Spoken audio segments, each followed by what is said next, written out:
White horse. Shine! Shine, shine, shine. By the way, if you guys notice, he's 8-1 overall. He's 5-0 in Brutal. This guy's freaking sick. This guy is disgustingly good.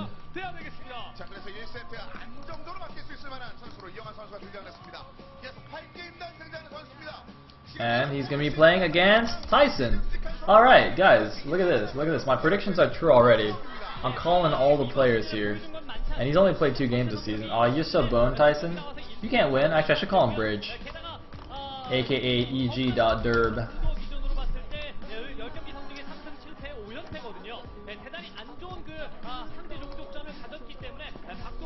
Alright, so I'm a little bit curious though about why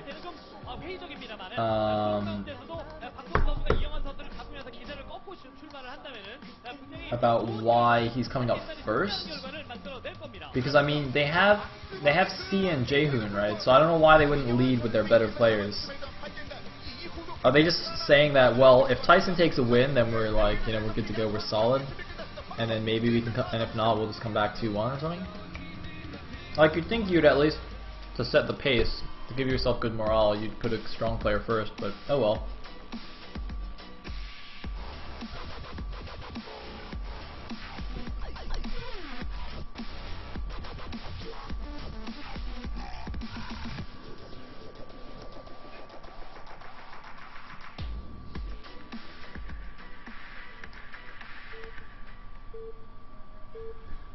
Alright, map number 1 is going to be none other than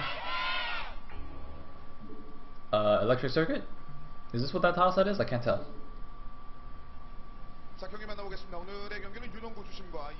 At the bottom left is the blue Protoss. We have... Oh shit, they changed it quickly because they have to do Shine first. At the top right is the green Zerg. We will have Shine playing for Samsung Kong. At the bottom left is the blue Protoss. We will have Bridge playing for Team 8. Shine with a disgustingly good record. I mean, you know, we already saw Trap with an amazing record, but I mean 8-1 overall in Pro League, that's pretty good. Shine fighting. I can't believe Shine and Roro are like doing so well for Con now. It's pretty funny. They just picked him up like last season.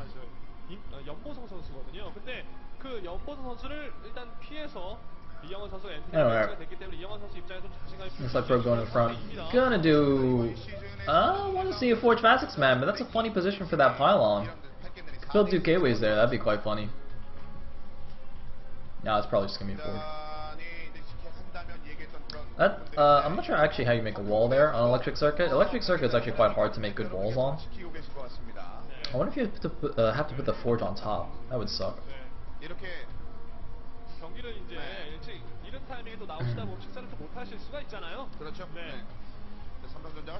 Anyway, doop-a-doop-doo. Oh, we have an overpool.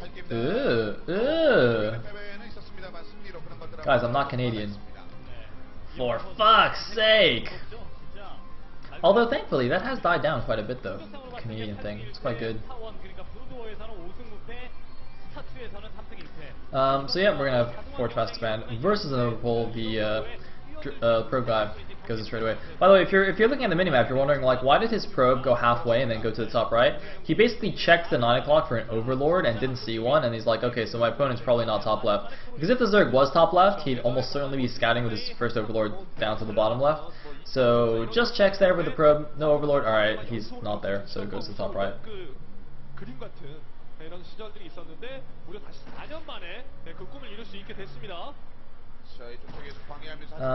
So looks like Pro Guy's gonna block the natural hatchery, but that's alright because that's not alright. That is not alright. Nice moving shot there from Shine, and he's taking his back middle only, by the way, as well. Nice, nice, nice, nice, nice, nice, nice. Very, very nice. So we have Nexus, Cannon, Gateway. Oh yeah.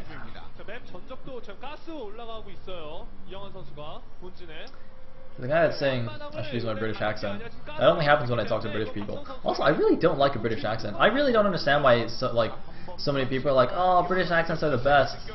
I don't know, man. I just don't like them very much. Like, unless it's like Kate Beckinsale, she has an awesome accent, but like everybody else is terrible. So I don't know. I don't know why you guys like it so much. It's like I used to really dislike Apollo's casting because of his accent, but then I started listening to him because apparently he's really smart, and he actually is really smart. So now I really like him, but I still don't like his accent though. So I don't know. Anyway, looks like 7X car actually being stuck right behind the natural there because he doesn't have a second pylon yet, presumably. And Shine going up for the lair. Pretty standard here, so not going for any early Hydra pressure, even though that is of course what he's known for. Maybe Shine's mind gaming a little bit. He's like, well, he's going to expect me to go 3-edge Hydra, so I'm just going to go for a lair instead. Oh, how devious.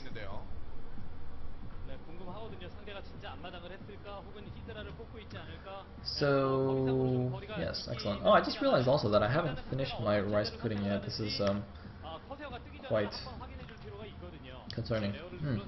Delicious.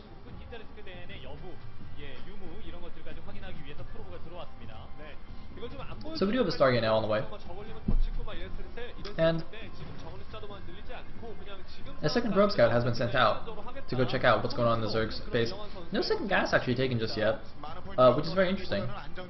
Doesn't have to necessarily take it just yet, but if he doesn't take it by like 30 supply, I will be quite confused. Okay, no, it looks like he has taken it now. Okay.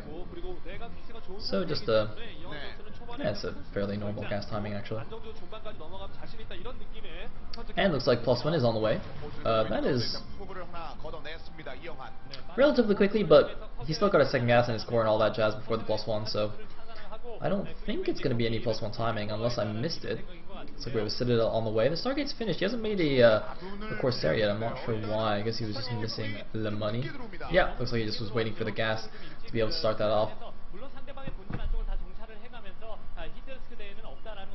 So we have a few Lings at the front. They won't be able to do anything. They're just there in case the Protoss decides to start poking out a bit, and then they can warn the Zerg player about any kind of early Zealot aggression. I think he did get close enough to see the Forge spinning as well. That's actually quite important to see that upgrade going for the Zerg player. And the first Corsair is now out. Now, generally nowadays in PvZ, the Protoss almost always goes for mass Corsair play, even though, you know, say 6 months ago that wasn't necessarily the case. But, oh, looks like we have 2 additional macro hatches in the main. I'm a little bit surprised that one of those isn't actually at an expansion. I'm also slightly surprised that he used a Hydro Den to wall there instead of a hatchery. Although, except, I guess on the other hand, when you do go for just, you know, the protected third and you don't take another base quickly and you just build macro hatches in your main, you don't need to worry about SimCity as much. Like, I've seen Zerg players in this situation just not even SimCity at their natural at all, after getting the macro hatches. But, I mean, I'm curious to see what Shine does here. I mean, he's just on 2 gas here rather than 3, and Zerg does love their gas in this matchup. Oh man, that Corsair really wants that Overlord kill. He's got like 1 shot left on it. Oh, he's gonna get it! Is he gonna get away? I think he is. Wow, fantastic micro there, but ooh, gets sandwiched at the end, so Tyson a bit greedy there. Really not worth it trading 1 Corsair for an Overlord, obviously. The Corsair costing 150/100. Meanwhile, we do have some Zealots coming out. So it looks like it is going to be the very standard Corsair and +1 speed lot style mid-game here from the Protoss. Very, very popular nowadays. But China's done something a little bit unorthodox. In just playing this very, very safe. I actually, you know what, now that I think about this, now seeing what the Protoss is doing, I actually quite like what Shine is doing here. So he's going to be, you know, he's actually probably not even going to need his Sunken here. Might want another building like there, like an evolution chamber to SimCity that a bit more. Yeah, oh, look at that call. Thank you, Shine, for making me look awesome. You are very awesome yourself, Shine.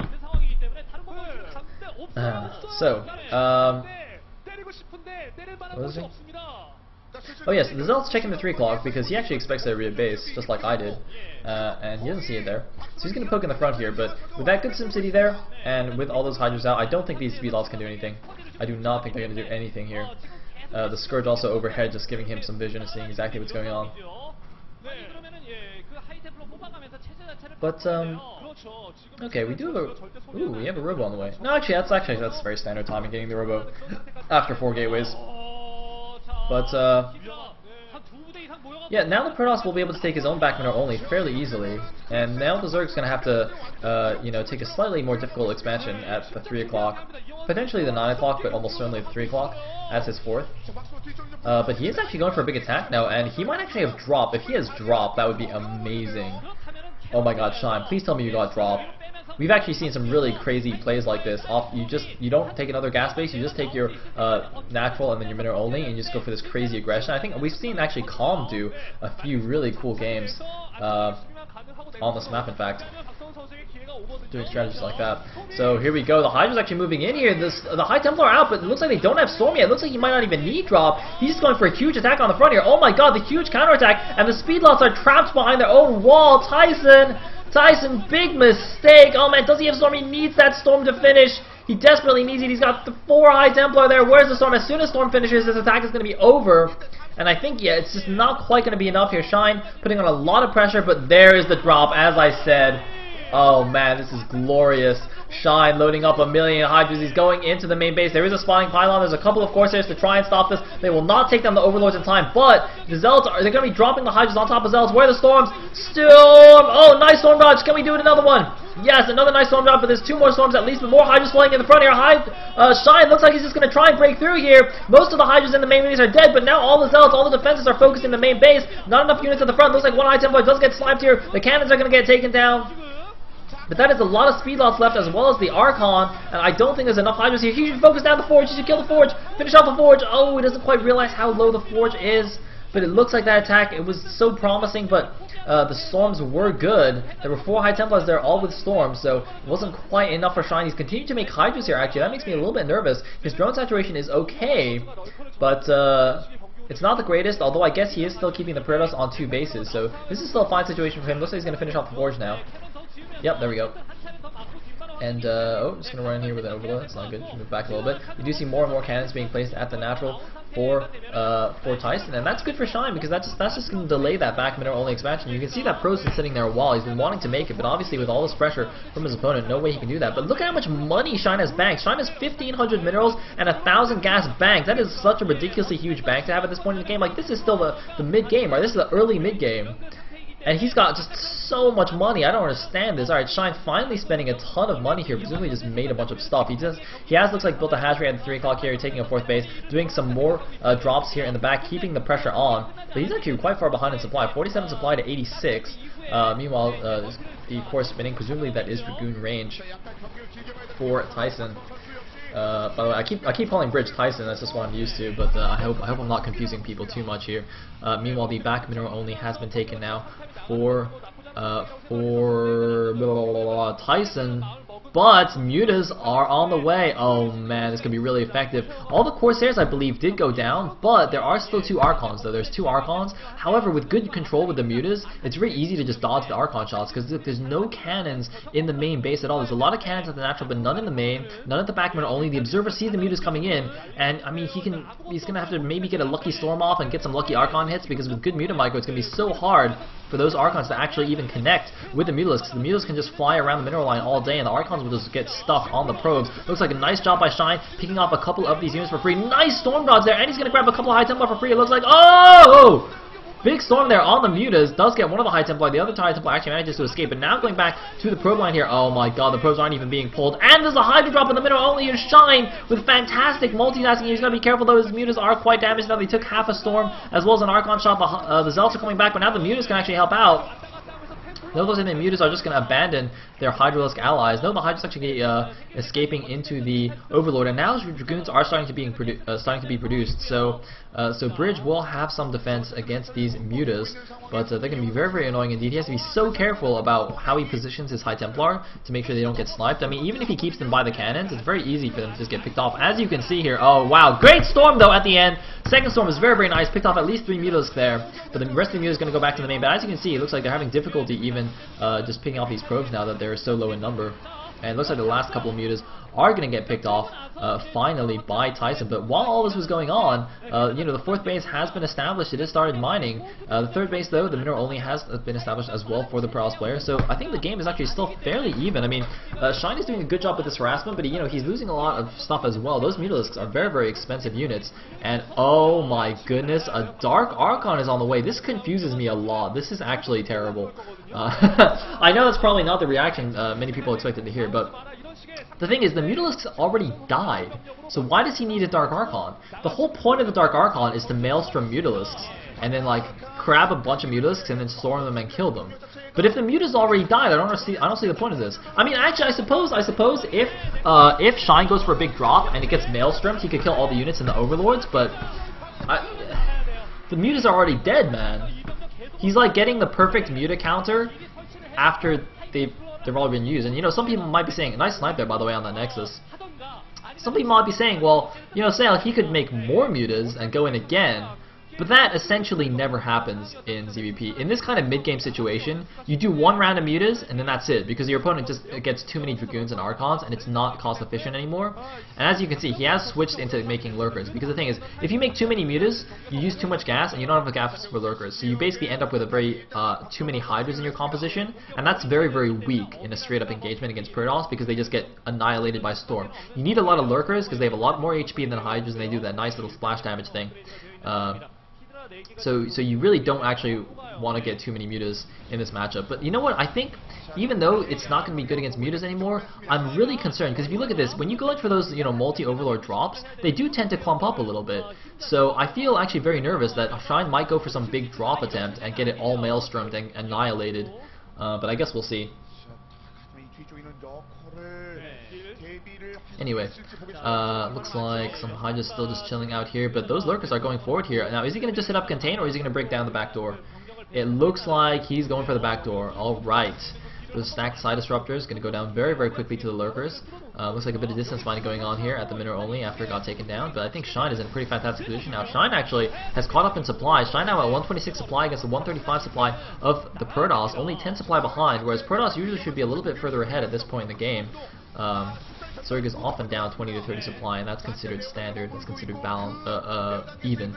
Meanwhile, it looks like Shine actually killed his Hydra Den so that he could leave his base. And this actually makes more sense to me now why he walled there with a Hydra Den and an Evolution Chamber rather than a hatchery. Because obviously killing a hatchery is not ideal, but a Hydra Den is actually relatively cheap. It's only 100 minerals and 50 gas. So if you want to just let your units get out a little bit easier later on, killing that off is actually not a big deal. Meanwhile, oh, it looks like the Lurkers are engaging with the army. There's no Observer here, and there's a drop going on at the same time here. Very cool attack from Shine, but it looks like the High Templars on the low ground, though, are going to take down everything. Oh my god, this is just a slaughter of the Zerg units here, just running down that narrow corridor. Yeah, no chance for them. So I think Shine getting a little bit too eager there. The thing is, I think that attack was actually questionable. I mean, when you go for these kinds of drops and backstab attacks, you usually want to do it when the Protoss army is out of position and like wandering around about the map. You don't want to do it when the Protoss is already turtled up in his base and has his army in position, right? Because then it doesn't really make any sense. You're doing all this fancy drop shenanigans, but his army's already there, so it's like, what are you actually trying to accomplish, you know? It's fairly unlikely that it's going to do too much. So in this position, I think it would actually have been much more effective for Shine to just contain Tyson rather than break down the back door, but now that the attack has failed, Tyson is just allowed to move out of his base and go for an attack here. By the way, that Maelstrom, I've been saying how he could use it on mutas or drops and stuff, but I mean, you know, you can in theory grab a big bunch of Hydras and it can still be effective. So it's not like the Dark Archon's completely useless now in the main army. It's just not exactly what it was intended for, I think. I think the best situation for him is if you can Maelstrom like 5 Lurkers before they burrow. That is just awesome when it happens, but very, very unlikely. In the meantime, the big Protoss army is now moving over to the 3 o'clock here. There is a Zerg force positioned to flank here. Oh man, a lot of Hydras ready to flank. I was wondering if he might try and counterattack, but no, it looks like Tyson actually slightly scared of the counterattack as well, bringing some of his reinforcements back. But that is such a ridiculously huge Protoss army, and Shine could be in a lot of trouble here actually. I don't know if Shine actually has enough to hold this. Oh my god, Shine just does not have any units here. He's coming in the back with the Hydras, but there's a lot of High Templars in this army. He's going to get stormed to pieces here. Shine, even though he's doing a good job the whole game, might get taken down, but there's the flank attack coming in here. So many Hydralisks. Where's the storm? How many storms are left? It looks like all the storms used at the front here. He needed to save some storms. There's so many Hydras in the back, and it looks like actually all of the storms wasted at the front. The first few storms were efficient. No, it looks like he still has a couple more, but Shine just flooding the Hydras in is going to take it with a great army positioning there, a great flank attack. Tyson had no idea how many units were coming in from the back. He used all of his storms on the Hydras in the front, just assumed that was it, but no. Shine has actually cleaned that up so easily. That giant Protoss army is now gone, and it looks like he's killing his own observatory. Why the hell is he killing his own observatory? What is going on here? Shine, oh, because there's a lurker back there. You couldn't reach it, Jesus. Wow, Tyson deciding to fail at the last minute there, getting lurker dropped everywhere. Great counterattack there by Shine, by the way. That's a really good move. When your opponent is focused on microing his army, you just do a lurker drop there. Because you don't really have to micro the lurker drop. You just drop them and burrow and let them kill everything, and then you just focus back on microing your own army. But wow, very, very nice moves here by Shine. Even if he's not killing too many units, he's denying mining time. And here we go, the big attack at the front. Those High Templars, they don't seem to have energy. The Hydras are going to move in and try and snipe them down. Is it going to be enough? Where's the storm? There's no storm. Oh god, Tyson. Bridge. Sorry dude, but you got EG in your name. It's the EG curse. It's the EG curse. And Tyson is so dead right now. Very cool game from Shine, I gotta say. I'm very impressed. And I'm gonna like stop calling Shine just a Hydra Buster, because this guy is actually really good. There was like somebody actually made a thread recently on Team Liquid about like called like why you should hate Shine less or something. And I gotta say, he's been really impressive this season, and he hasn't Hydra busted that much. So here we go, going in with the Hydras once again. There's some storm. That wasn't even the best storm. But yeah, I mean, looks like Tyson's gonna barely hold ish, but as you can see from the state of his natural expansion, things are not really going well for him. I mean, he's like 20 supply behind right now. He is dead in the water. He's trying to hold on, because he knows today is an important match, but that's alright, it's just the first game, and honestly I didn't really expect him to win anyway. I was a little bit surprised when he came out first. As I said, you know, in the predictions here before the match, I'm fully expecting Khan to take the Brood War set, just based on which players are allowed to play which game. Khan still has Stork and Reality left to play, I think. So that's going to be good, whereas I think the StarCraft 2 lineup is a bit stronger for Team 8. So hopefully that is the case, and we go to an ace match. But anyway, looks like Hydra's moving in the back, Hydra's moving in the front, Hydra's moving every direction. I mean, as much as Shine has learned how to play non-cheesy StarCraft, he is still a man of the Hydralisk. He's going to use his favorite unit, and that's perfectly fine. So this is now just turned into a waiting game, a fantasy GG timing, if you will. Tyson, dude, out the game. Out the game? Maybe? No? Please? Please out the game? Alright. Alright, you can win with 3 Dragoons. That's cool too. Yeah, attacking the lurkers with no observer. Oh no, he does have an observer. Or whatever. GG! Shine! Taking game number 1. Aw yeah.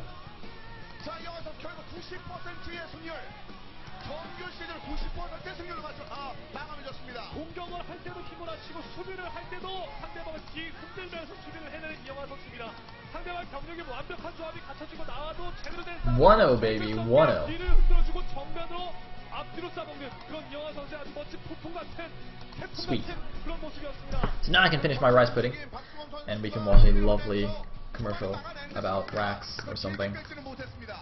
예, 그리고 한방 병력이 바깥쪽으로 나갔을 때 신경 쓰지 못하게끔 이영환 선수의 소규모 드랍이 앞마당으로 떨어지면서 한방 병력의 화력 자체가 제대로 발휘하지 못하게끔 제동을 걸어버린 이런 이영환 선수의 플레이도